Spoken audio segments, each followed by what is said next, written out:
Hello, this is the Ethics Experts. If it's your first time joining us, welcome. And if you are a returning subscriber, hello, bestie. You look amazing today. You see what happens when you subscribe to the Ethics Experts? You get a bonus greeting on every episode. So that's a no-brainer. Hit that subscribe button. And let's dive into this amazing episode we have today. I have two great people with me. I have Stef Tschida and I have Beth Lentini Walker. How you guys doing today? Well, I just got a whole bunch better. See? Highlight of my day right here. It's almost as good as when the former host of Blue's Clues came out with that video this week. Oh my gosh, like all the tears. Yeah, who was cutting onions? My gosh, that was crazy. That guy, man, he still looks young, doesn't he? Like it looks like they just tried to age him up a little bit by putting glasses on. That's exactly what it looks like. The guy doesn't age. Exactly the same. It's crazy. That's funny. So yeah, I was really excited to get you guys on to talk about primarily your new book. So your new book is called Raise Your Game, Not Your Voice. And it's a book. How would you describe the book?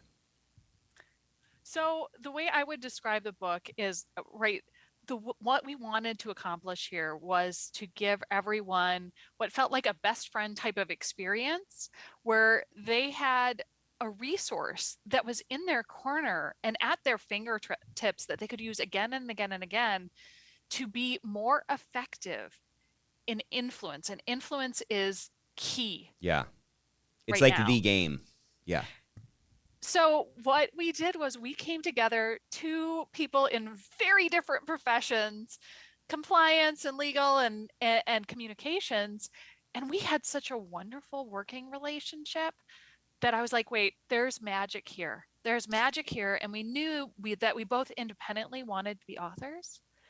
So we brought together our skills and talents. And this is the book that will help anyone who is in that guardian type of role to be more effective at listening, communicating, and storytelling for influence. So that's the book. Very cool. What do you mean by guardian role? What does that mean? Well, the guardian role is all of those people that do the day-to-day protecting of the organization, whether it's someone who does that from a compliance role, legal, audit, all of the people who sit there and sometimes have to be the adult in the room that sometimes have to deliver challenging messages people might not want to hear. This is not we just nailed it from a sales perspective. This is we might have a risk here, people. Let's talk about what could happen and what could go wrong, as well as what could go right. Well, I love this topic. I love the angle of it, and I can't wait to dive deeper into it because I think you can always tell when there's some magic between two people. And when you can put those words on the page, those are just going to pour out. I'd love to hear about how you guys have gotten to know each other and what were those sprinkles of magic that you recognized in your relationship with each other that caused you to say, this is the book that I'm going to start with? Yeah. Well, I think when you are with somebody in the trenches, whatever that looks like, there are many versions of that in the world. You get really close with people really fast, right? We can all think of examples of that. I think Beth and I got really close really fast because we worked together in a corporate setting where we were constantly having to address and communicate about really sensitive topics, data breaches, terrorism incidents, just you name it, we were doing that together. Really difficult news to deliver in many cases, really sensitive, highly dynamic, fast evolving situations. So, that's what's kept us together. And we haven't actually worked together for a really long time, but we've stayed in really close touch based on that great relationship. And I think it speaks to the power of somewhat unlikely partnership in professional settings. No one would normally accuse any legal and communications person of being cut from the same cloth, right? Usually those people are on opposing sides of the coin. But Beth and I really were able to form a strong partnership because we focused on, what was in the best interest of the organization, what the end users needed to hear and understand. And we were able to find a lot of common ground in doing that and just really become I think a pretty effective team. It's interesting. There are all these identities that are sort of layered on top of each other that we end up holding on to. And depending on how sort of far down you adhere most strongly to whatever identity is in question, the higher the chance is for you not to sort of resonate with somebody else, right? Like it's that otherism that we're talking about. And I always say that like at the outer core or at the highest level, we can at least connect on humanity, right? Like we're all humans. We're all going through the same thing. What you guys were able to do was connect on something a layer lower than that with with what it sounds like is the proper kind of hierarchy in place where, listen, even though we're on different sort of sides of the fence or on different walls of the silo within our company, we can unite around what's best for the organization or this mission that we're all pursuing. And I think when we can acclimate more toward that, something that's more overarching, it's just it's way easier to like connect with somebody and make room for like the complementarity that can come from these, disparate or diverse perspectives, Absolutely. And I will say that one of the things that I think has really helped us through the years is we were able to build very quickly a solid foundation of trust between each other, Uh-huh. right? I trust Steph implicitly that she is always going to give her best recommendation based on what she sees. And she trusts me to do the same. We may view things very differently, and that's okay. We Mm-hmm. still honor those different viewpoints and we say, how can we together navigate this? Because what we have found again and again and again is that together we are stronger and we do better work. We challenge each other. We fill in those gaps that one or the other of us may have. Like, I think I'm a great writer of legal stuff. Um, and that is, great for a judge and it's great for another lawyer and Right. it's terrible for someone else. But over the years, right, Steph has helped me up my game in terms of how I communicate differently to these different audiences. Mm-hmm. And she in turn has learned, well, kind of this is what the lawyers are looking for. And I respect that. And that's, right. We all have these wonderful talents that lead to a very rich experience if we amplify each other. I love how you put that, amplify each other. It's kind of this interesting dynamic, right?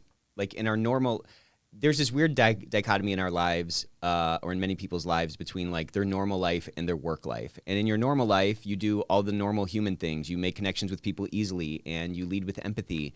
And getting down tactical in terms of this book and the subject matter, you use different voices for different people, right? When you're speaking to someone old, you're going to maybe, no offense to the old person listening to this, but you may slow down or you may have to speak louder. Or if you're speaking to a child, you're going to get down on their level and you're going to use smaller words. Or if you're talking to a dog, you're going to use that dog voice or whatever that is. Why do you think it's so hard for folks to do that same sort of code switching, for lack of a better term, within an organization? Why is it so much harder to tune into the fact that I have different audiences or different people that I need to talk to that I need to change my voice for? I think it's because in our personal lives, we're not measured by our productivity and our results and our goal, not necessarily by our goals in the same kind of sense as we are in a professional setting. So I think where many go astray in a business context is they've got their goal, their objective, they know how they're being measured, there's a deadline, and they're so laser focused on that many of those things that you mentioned that we do in our personal lives, like that stuff just often goes by the wayside in pursuit of that end goal. And yet what we're saying with this book is, it's not just what you achieve, it's how you achieve it, and it's how you bring people along, and you can be more effective thinking about these quote unquote softer skills, than you would be, bulldozing everybody on your path to quote unquote success. Yeah, that's a good point. So it seems like there is sort of a heightened state within an organization because there's all these objective metrics that are putting us into, I mean, this is dramatic, but like a cornered animal sort of a state. And so it's almost like we don't have time for those, for the extra sort of thoughtfulness that's needed for the right communication. That stuff falls by the wayside. We end up bulldozing over people. And I just wonder if there's like, this is going to sound maybe a little bizarre, but like it's more ethical to be able to communicate, in terms that somebody can understand, both directly and indirectly. It's more ethical for the organization to be able to reinforce or elicit the values that they want people to be living out and the behaviors that they want them to live out. But that takes them actually understanding what those values are. And so many times, to your point, I've just seen it hundreds of times of kind of kicking the door down and jamming something down someone's throat that can push them into a different ego state, that can turn them into a petulant child ego state. They don't want to do it. You know what I'm saying? But there is a way to speak across the table as an adult. And, I know that you guys have, communications and legal, but this thing that we're talking about, as Lisa Beth said at the beginning, is like the biggest, accelerant in there, or the biggest impact, the biggest skill set that you can build to, magnify your impact is one of influence. And that is obviously communication. We many times are not in position, in situations where we have the positional authority. So you have to actually influence and persuade people. And I'm excited to dive in. So you guys use a term a lot called an organizational scholar. Tell us what that means, and what the birthplace of that term is, and how you see that kind of playing out. Yeah, so organizational scholar, I think, is one of those cornerstones, right? In order to have true credibility, it's not enough to be a subject matter expert. You need to understand the organization that you're a part of, whether that's a community organization or a nonprofit or the company that you work for. You need to understand it. It actually is its own organism, Right. with its own history, its own lexicon sometimes, right? We have language that we have that's just for that organization, and everybody seems to understand it. So one of the things that we propose is that you really go deep on being an organizational scholar, which is that deep kind of arm's length independent view of what this group is and how to understand it and be in it. Right. So as you think about being an organizational scholar, there are a lot of different places where you can get information, right? There's Glassdoor, there's, the reviews that there are online, there's internal documentation. So we propose bringing together all of these bits and pieces to develop your own view of what this group that you're in really is, because it does help you to be able to navigate using the language, understanding the history that has shaped the group that you're part of. That leads you to be more powerful in being able to connect. And connectedness is at the center of trust. It's at the center of being able to influence. Right. So organizational scholarship is critical. Why do we even need to talk about this? Like, why does this point need to be made? I mean, everything you said sounds very obvious, but yet it's not done. So what's at the root of that, at whatever's like preventing what you're talking about from just naturally occurring as somebody steps into an organization, or as they, start to try to push change in their organization? Well, I have my own views, but I know that Steph has views as well. But I think one of the things is time, right? And prioritization. People just start going in and they're like, I'm the subject matter expert. Like, that's what I'm here to provide. But your role actually goes far beyond being a subject matter expert or doing a task within an organization. And so often people forget that. And they're just like, well, I'm going to give the same advice that I would give at any other organization. Well, that might not work. So taking the time to understand, I don't know why people don't do that every single time, but they don't. What about you, Steph? I would echo that. I think people assume that their specific expertise in their functional area is enough. And it for me, I equate it just like being a communicator. It's a similar support function. I can know all the grammar and punctuation rules on the planet, but if I don't know the business I'm supporting and the industry we're in, like, I'm going to be writing a whole lot of perfectly grammatically correct sentences that don't resonate and aren't applicable. Right. And it's so similar. It's, it's really only half the job to have your functional expertise. I think the other half is to understand that broader context that you're operating in.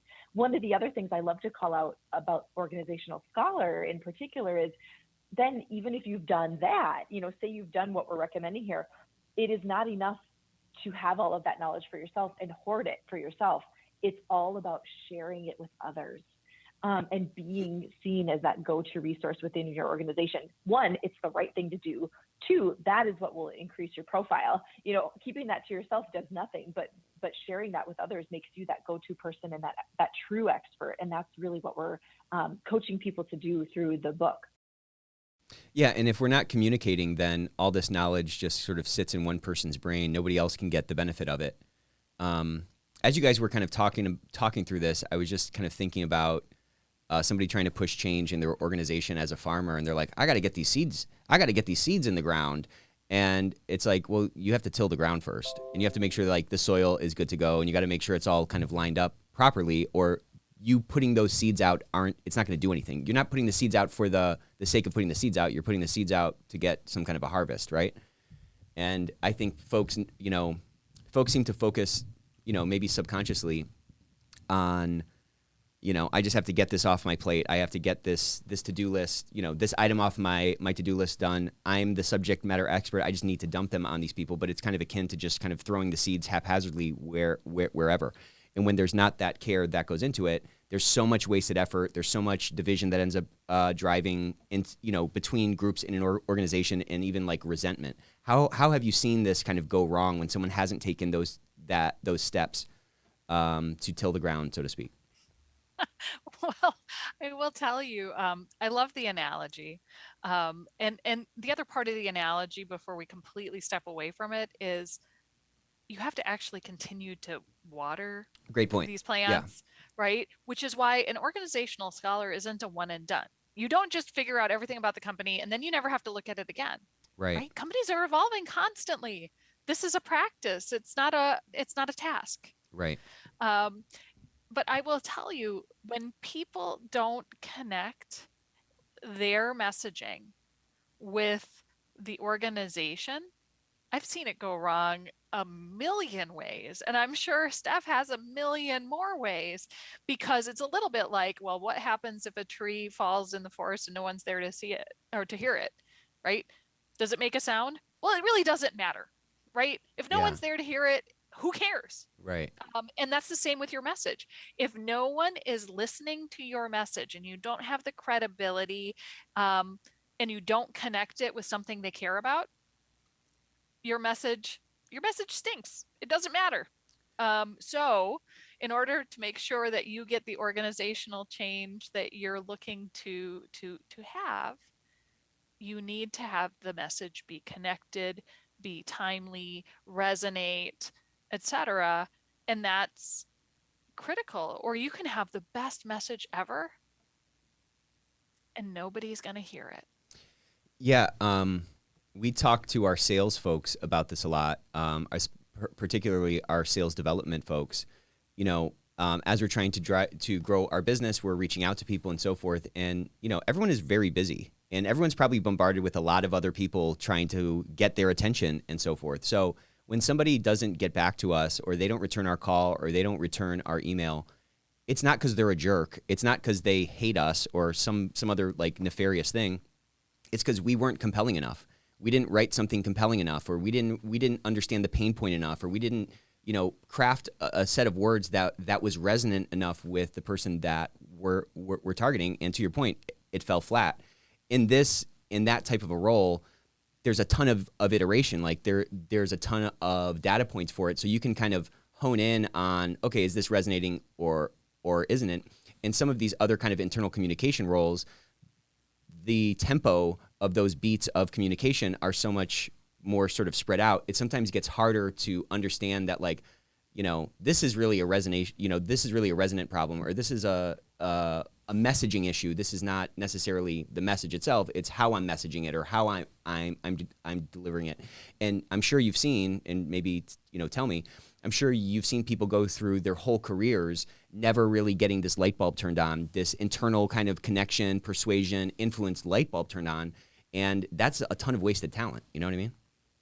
Absolutely. I would say and it does speak to kind of this, thinking about your audience first. The biggest mistake I see people make across the board, doesn't matter the function, is, they're the hero.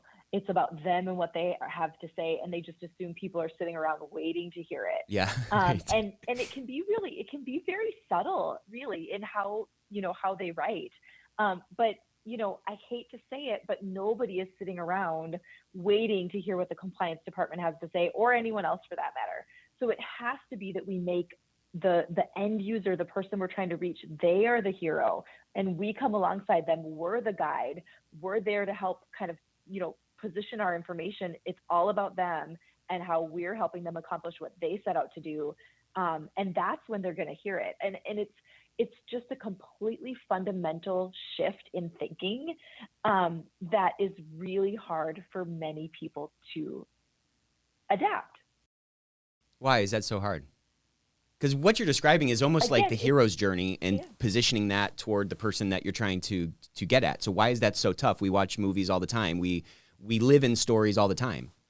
That's exactly right. It's the hero's journey, and any wonderful movie, all of the great, really successful brands do that. But there are countless examples of really big global brands who still don't get that right. Why don't we do it? I think it does go back to what we were talking about earlier, where we're in this business context. We've got stuff to do. We want to put a check mark on sending that message and move on and think we got the job done. But I also think it's human nature. Like, we're self-centered by nature. Yeah. And I even think about how much better I could be in getting my husband to do what I want him to do if I came at things from his perspective. Yeah, make him the hero. Do I take the time to do that? No, right? I don't take the time to do that. I'm there saying what I need and what I want and moving on. And so there's just something very inherent in human beings that's what we do. And what we're trying to help people do is say, okay, pause before you go communicate, pause before you go, manage that relationship, and let's help you really shift that and be intentional about it. Because the truth is, it does not come naturally. Yeah, it's almost like we're wired to do the opposite to your point. We're naturally self-centered. We naturally want what we want. But again, it's such a great hack to just pause for a second. I mean, even if it's just literally 5 seconds to just kind of center or something. You know what I'm saying? Lisa Beth, were you about to say something? I was going to say, I agree. We are naturally kind of self-centered beings, right? That's how, we're brought into this world, and we're brought in to look to make sure we have our basic needs met first, right? So we're all looking for food, shelter, all of those things. And then we have these goals that are connected to how we're compensated, which fuels all of those needs. Yeah, good point. Right? So part of what happens is we've got these goals and we're thinking, okay, well, I need to do this to keep my job. And then the thing that goes behind the scenes is the job pays me money, which keeps my family safe, which keeps me safe, which keeps me in a home, which keeps me fed, right? So automatically it does shift back to I'm looking out for making sure that I'm alive and I'm well. Right. Before you start shifting to okay, how do I get this done in a way that's going to resonate and be sustainable? Yeah. That's a level of you need to get out of this is my task, this is my goal, this is what I need to do, into the how I do this matters, because it's not enough to just get the what done. The how is what makes or breaks you in the long term. Yeah, and as you were kind of describing that, I had this image of just the sort of stereotypical horror movie where someone's running and they have the keys and they're so nervous and they can't get the freaking key in. It's how you put the key in the lock is going to determine how quickly you're able to get that door open, right? And how you're going about your communication. But again, it's I think the reason I thought of that was because what you were describing was the sort of base layer of Maslow's hierarchy of needs. And it's if we're thinking subconsciously or at the root of whatever, that this is tied to that base layer, well, that's a fight for survival type of energy that we kind of, maybe mistakenly or accidentally sort of bring into these things, which again, that's kind of a panicked energy that doesn't give us that time naturally to sort of pause, think about how intentional I can be with my message, and make sure that I'm delivering in a way that's going to be most effective. So what's your favorite horror 100%. movie? I'm kidding. Couldn't agree more. So We are getting closer to we Halloween. are. Yes, we are. So, you guys had this dream to write a book. You had this great relationship, this really symbiotic, synergistic relationship. You had sort of a similar ethos on how you looked at the world. Tell me a little bit about like how this idea was sort of birthed and how you just, I'm happy to hear about it, like how you came up with the title and how the sort of scope or the aim of the book may have changed as you developed it. Kind of getting toward who is this book for? Absolutely. What we really wanted to reflect in this book is the way that communications can enable anyone to be more successful in their career. And we knew that if we brought our compliance and communications respective perspectives together, we would be able to represent that. So there are certainly chapters in this book that have much more of a heavy touch from Lisa Beth. They're much more compliance focused. And there are some, conversely, that have much more of a touch from me. And then there's the bringing of it together. And again, I think that's such a physical representation of the way that we work. And again, the way that we are recommending people work and manage their careers and their relationships in their profession. So, the title is really very indicative of everything we're talking about. Raise your game, not your voice. Again, if you are not thinking about your audience, if you're just out to accomplish your goals, you're going to be the loudest one in the room. You're going to be, bulldozing people to get what you want.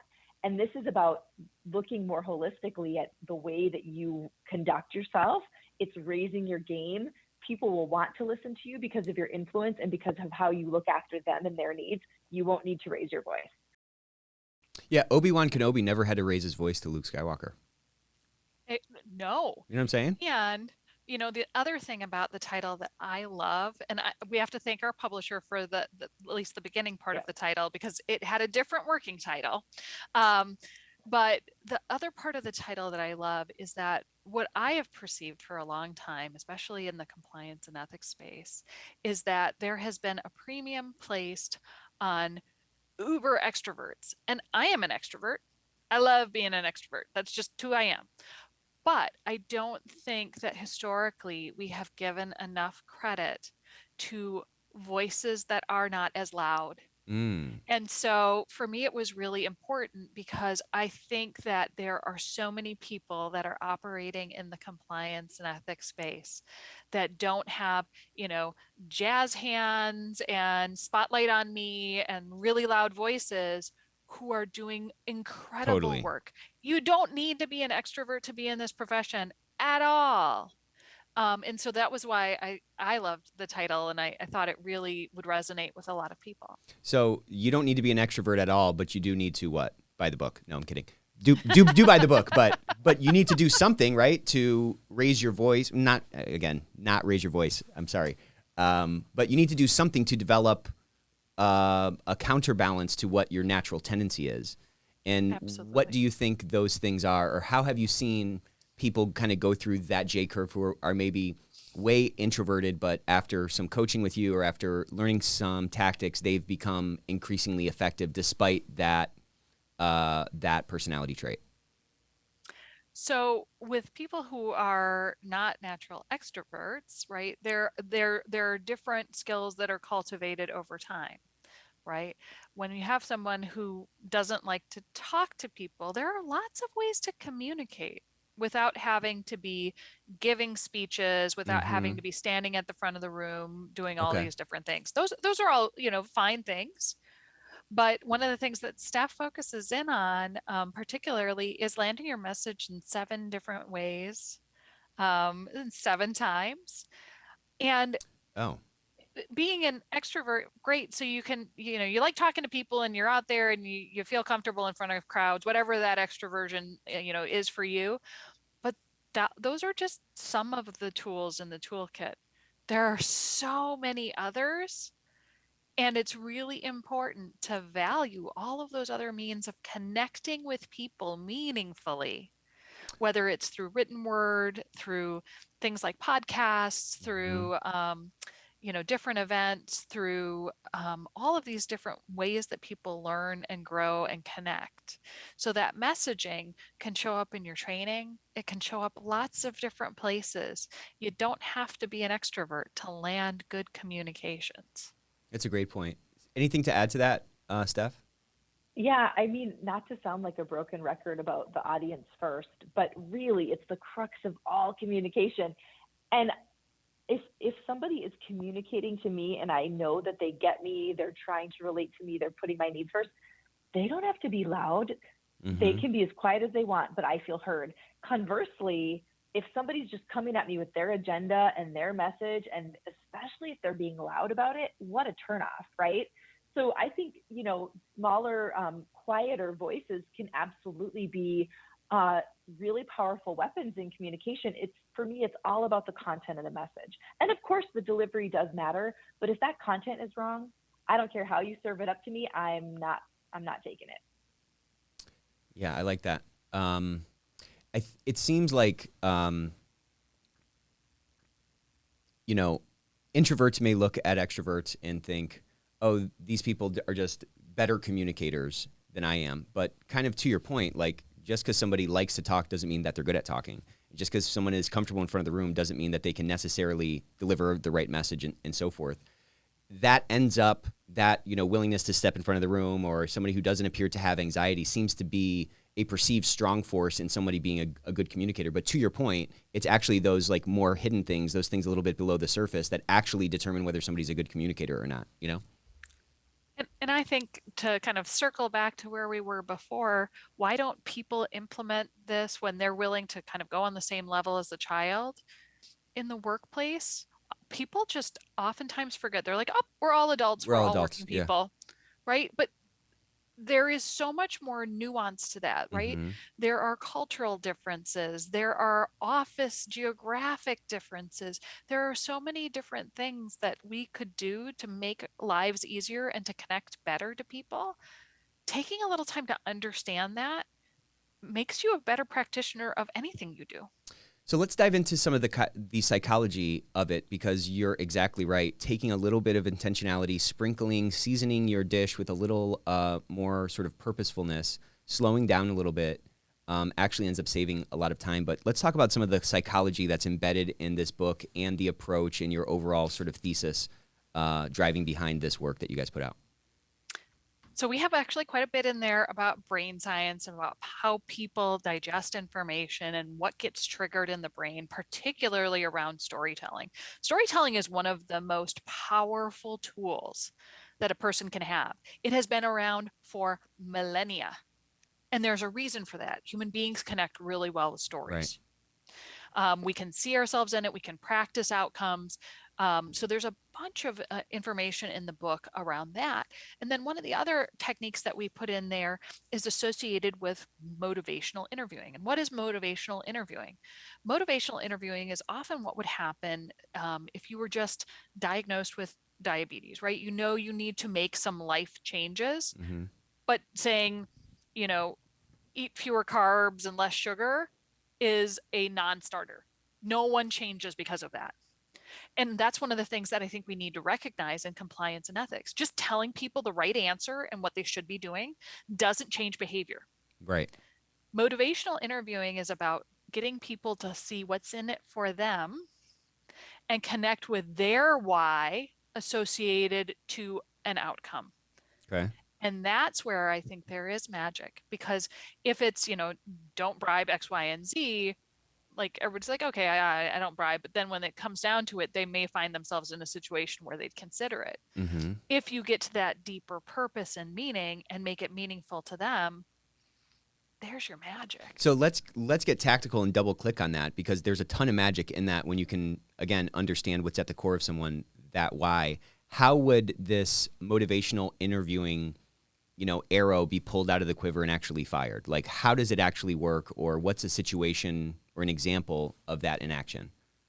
Yeah, I think some of the best examples are when you have meetings with executives and you're trying to get buy-in, right? If you understand that their oriented towards X, Y, and Z, you can use that orientation and that natural proclivity that they have to want to do certain things to help move forward when you can align it to your objectives. So Right. it's about finding common ground, perhaps through different means and methods that are meaningful to the people that you're working with.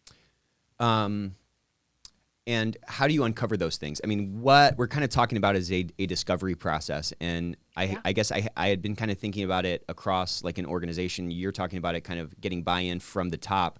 So how does that conversation take place? Is it over a long period of time? Is it in one session? Maybe it's a mix. But also, I'd love for you to kind of talk a little bit about how you sort of sort through how you sort through the answers that you can tell are sort of greenwashed answers. Do you know what I'm saying? Yeah, I mean, you definitely have to look at behaviors, not necessarily exclusively what people say. But I think we have a good example of this in the book. And it was around ESG, which is a super popular topic right now. Right.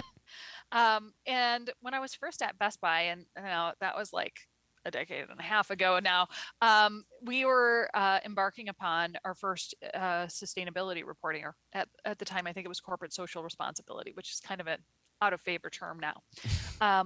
But I looked at it and I was like, look, this is really great content, but I looked at it from my lens and I was like, I think that we might need to report on that at some point in time. So I think we need to have similar teams looking at this from an accountability and transparency standpoint as we would for any public SEC filing. Mm-hmm. And that's more effort, it's more time. So there were a lot of conversations that had to be had around how do you get that buy-in? Mm-hmm. Well, from finance, you're going to say, this is what we need to do because you may need to audit this at some point in time. Better to start from a strong foundation there so that you can move forward. With our PR team, you don't want to have to walk back any of those statements. So let's make sure that there's accuracy right now so that we don't have to, go back and do something that would be perceived as not having been truthful in the first place, because that credibility is super important to the communications and PR team. And you went from group to group to group to gather those key pain points and to talk about why the change that you were proposing. And in this case, it was to make sure that there was this transparency. When there was transparency, accountability, auditability, there was no mandate for that. There was no requirement for it at the time. That's the key of influence. Doing the right thing when you are not required to do it, Mm-hmm. and understanding those motivators that can help you get across the goal line. That's a great example. That's a phenomenal example of how to push that change and frame it the right way. I mean, this is all really just a framing exercise, and you need to understand the painting before you can put the right frame around it. You know what I'm saying? 100%. So you guys talk a lot about the right message at the right time, or what is your the mantra there? Yeah. So something communicators often say is 7 times 7 ways. And that's about the need to repeat in addition to, everything we've talked about, right? With, putting your audience first, flipping your perspective, focusing on them, writing to what they care about and need. The other piece of that is, guess what? They're really distracted, probably never, more so than now. And so you can't just also say it once and put a check mark in the box and think you're good to go. You need to vary and repeat your message.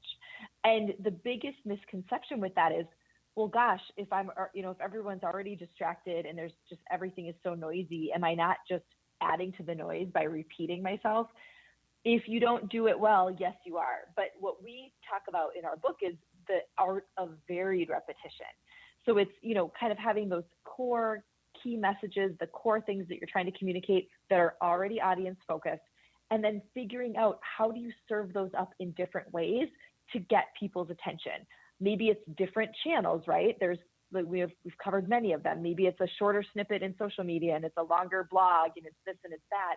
And then there's also, from a content perspective, different angles you can take on the same information, right? So, one angle might appeal to kind of how is this happening? Another angle on it, the same piece of information might be more about like the what or the why. And you can vary and continue to repeat your message in that way. So there's actually worksheets in the book that help break that down and guide people through how to do that, because it sounds a little bit nebulous, but these are all the kinds of things that we need to think about so that we really are thinking, okay, did our message actually get heard and understood and noticed at the end of the day, versus, hey, did we push send on something? Did we technically communicate? Those are two very different things. How tough was it to come up with these exercises and these things to illustrate these kind of more theoretical concepts? Was that a difficult part of the book process? I found it to be the easiest part. In fact, Really? when I was writing my chapters, I often started with the worksheets first. Just like, Interesting. that's the work I do all day long in my actual life, so Yeah. It was easy to sit down and go, how would I work through this? How would I think through this? And then to write the content to support it was the slightly harder part, at least for me. How about you, Lisa? I would totally agree, Stef. Like the worksheets, the actual practice of it were things that I was already doing and that I wanted to share with the world, and so did Stef, right? So the worksheets were the how we did all this. The hardest part for me was not writing like a lawyer. I mean, my publisher was like, I want to see leisurely, like beautiful, flowery writing. And I'm like, that's just not my jam. Yeah. Like, this is the hard thing for me to do. So that was the hardest part of the book, was like the writing and dumbing it down for us lay people, right? No, it was I'm trying kidding. to be less concise and more descriptive, Yeah. because I'm usually like, there was a wall and then that person ran into it, instead of like explaining all of the things that led up to it. Yeah, it is. It is a different sort of posture at the keyboard or something. Like, it's a different lens through which you see the world to communicate in that way versus the way you're talking about. Yeah. Mm-hmm. Steph, have you always been tuned into this kind of stuff, or at some point did you just look back and be like, oh, this is all kind of second nature to me? I'm saying in terms of, running through that algorithm of, it seems like it's essentially a simulation of like stepping into this person and this archetype and how is this message going to land with A, B, and C. Do you just get faster at that? Have you always had an inclination to it? Is it a skill set that you've just built over time? I think I think it has come from years of doing communications work in companies day in and day out. And I certainly did not come into the workforce with all of those tools in my toolbox, but I've been so lucky to have amazing mentors and bosses and leaders who have taught me so much along the way. So it's, even for a communications minded person, it is a learned skill and something I constantly need to think about. We were just talking about, right, using it to our advantage personally. I should be so good at that, and I don't do that at all. So again, it's that constant fighting against what is human nature and thinking about, how we need to do this. But certainly have picked it up over time. But it's and it's something we're constantly working on, I think. Yeah. I'd love to talk. I'd love to kind of get into the nitty gritty with you guys about, like, I've always wanted to write a book. What was this process like? How was it? Were you guys remote? Were you guys together? How was that process of writing the book? How did you find it? And what kind of challenges did you have, writing together? And like, what kind of dissonance was there, if any, in terms of going one direction or another? And how did you kind of agree on a final destination? Well, I'll start this out by saying I've heard that writing a book can be a very lonely endeavor, but I was never lonely because I had Stef. Awesome. And I'm so thankful for Stef because she's amazing in so many ways. But, we started out with a framework, a really nicely done outline of what we thought the key messages were in the book. And it had bullets and sub bullets and everything like that, and that was our starting point. It's how we pitched our book to the publisher who picked up our book. And after that, we kind of divided up the chapters, and much like we did in our work life, which is probably why it was easier for us to do this because we'd worked this way before, Mm-hmm. we kind of thought about the different chapters, started writing down things, and then we reacted to each other's writing and we added in little snippets and anecdotes that Cool. followed through on the messaging. And so it was very collaborative, but that's kind of how we've always worked together. That's great. How about And you, Steph? What kind of go ahead? yeah, it was a remote process because the bulk of this work happened during COVID. So it was a lot of Zoom meetings. It was a lot of what we're doing right here. Um, so that was a big part of it. And the other thing I'd say is that's just been so interesting is it feels like the book has been in creation mode for a long time, and suddenly it's being launched. It almost feels like that part has just gone so fast. And it's the good, fun part that we were so looking forward to. But we're learning a lot about publishing a book by going through it too. Neither of us have ever done it. And it's been super exciting, but also really an interesting learning for us. Yeah, what was your biggest lesson from this? How do you feel like you as a person have grown or changed as a result of diving into this endeavor and pushing it across the finish line? So for me, it actually reinforced a learning that I had, which was if you surround yourself with good people who lift you up, anything you do and the way that you live your life will be better. And so I am outrageously fortunate that I get to work with Stef. I get to work with Sarah Haddon and the team over at CCI. And I don't think that this book would have been anywhere near as good as it is. And I think it's an excellent book. Um, if I didn't have wonderful people surrounding me, I feel so incredibly honored that I get to spend time with them every day at this point. Was it scary sending your first draft to the publisher? Or were you like, Yes. this is ready? I thought it was a little scary. I was like, oh, what's she gonna Yeah, say? exactly. Because you're in the laboratory, you're doing all this stuff behind the scenes, and it's like, all right, here's my new baby. What do you think? Yeah, How about you, I would Steph? just What did you echo. learn through this process? Yeah, of course I echo all of the things Lisa Beth just said, just 100%. It is because of Lisa Beth that we get to have this book, and her wonderful credibility and network and expertise in your industry. And so I'm just feel like I'm along for the ride and I'm super grateful to be part of it.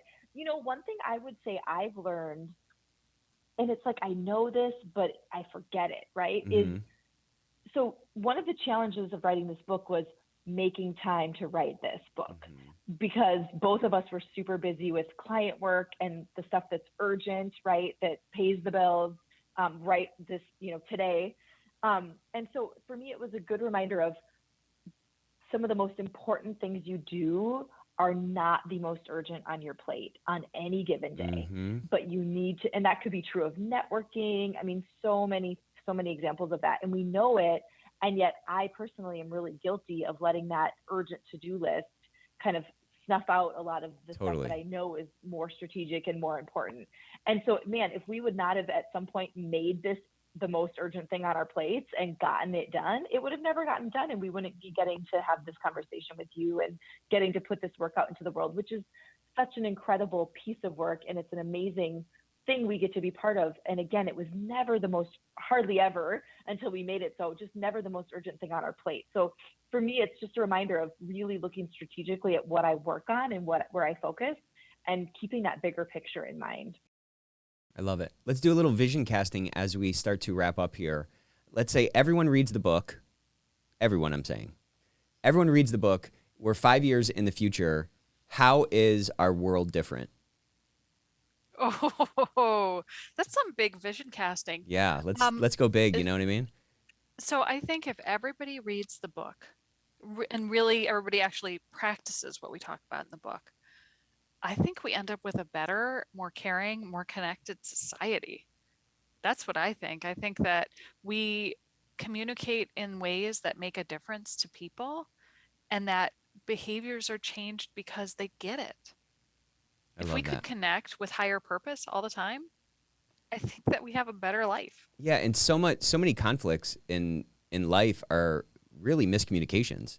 I mean, it could be more than half. You know what I'm saying? Might be 80%. I don't know, but communication is so overlooked because hey, we're all adults, like you said earlier. I love it. What about you, Steph? Let's pull that vision board out. My vision would be that the compliance function and any sort of guardian function is dramatically, their profile within organizations is dramatically elevated because they know how to manage relationships intentionally. They know how to become those go-to experts. They know how to communicate in ways that their audience will listen to. I think the potential there for those professionals to shine is just like limitless. And I would love to see that be an outcome of this book.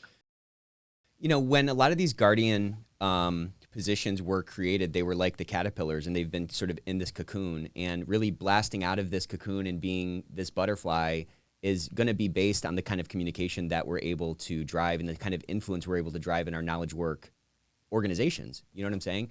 All the tools are there. We just have to bring them into this realm. And so I'm very excited. I love you. I love your work. I love what you guys are doing. I love this whole angle of communication, you know, elevating these guardian roles to a more strategic lever in our companies just drives so much good. And us figuring out how to connect on a humanity level, on a company purpose level, on a me just understanding you better level allows us all to have so much cleaner communication and correspondence and ultimately a much bigger impact. So this is a very timely book to come out. Where can people find it, and where can people learn more about you guys and get in touch with you? You can find it on Amazon, and you can also check out CCI Press's publications to find out more about us. We're both on LinkedIn. Be happy to connect with anyone. All right, very good. Any Thanks parting so words? Yeah, thank you guys for coming on. Any little last nuggets of wisdom that we can walk away with? I would just say, find your voice and use it wisely. I love that. I love it.